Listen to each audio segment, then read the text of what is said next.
اسمع. الأضحية هي عبادة ليست عادة.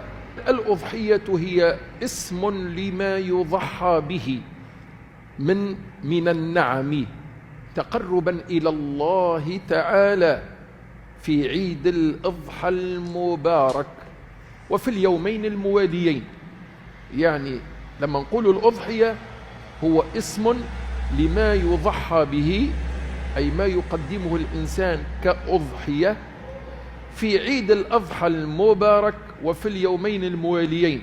يعني يجوز الذبح في اليوم الأول والثاني والثالث، وهي ليست الهدي الذي يطالب به الحاج المتمتع أو القارن، هي عبادة مخصوصة في وقت مخصوص، وهي التي ثبتت بقول الله تعالى حين قال جل وعلا في سورة الكوثر: فصل لربك وانحر، أي أدي صلاة العيد وانحر أضحيتك.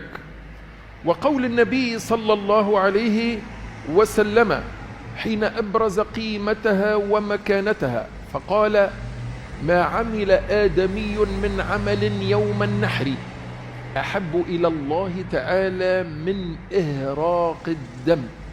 المقصود بإهراق الدم هو ذبح الأضحية، فهو أعظم عمل وأفضل عبادة وأكرم قربى لله تعالى في ذلك اليوم هو تقديم الأضاحي.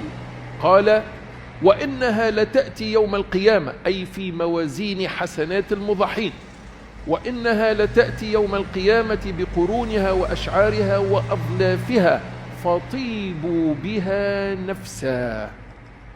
يعني الأضحية هي عبادة ليست عادة. ان شاء الله تكونوا استفدتوا من المقاطع اللي نهبط فيها من نارين شباب، وان شاء الله نكون انا ساهمت في نشرها باش توصل لاكثر الناس يمكن ما يعرفوش المعلومات هذه. انا اول مره تشوفني اضغط على متابع باش يوصلك جديد الكل. ما تنساش الجيم تشجيع عليه، خلي لي كومنتير باهي خويا، احتفظ بالفيديو باش ترجع لي في كل مره من بروفيلك، ابعث لاصحابك خويا والدليل على خيرك كفاعلي. السلام عليكم.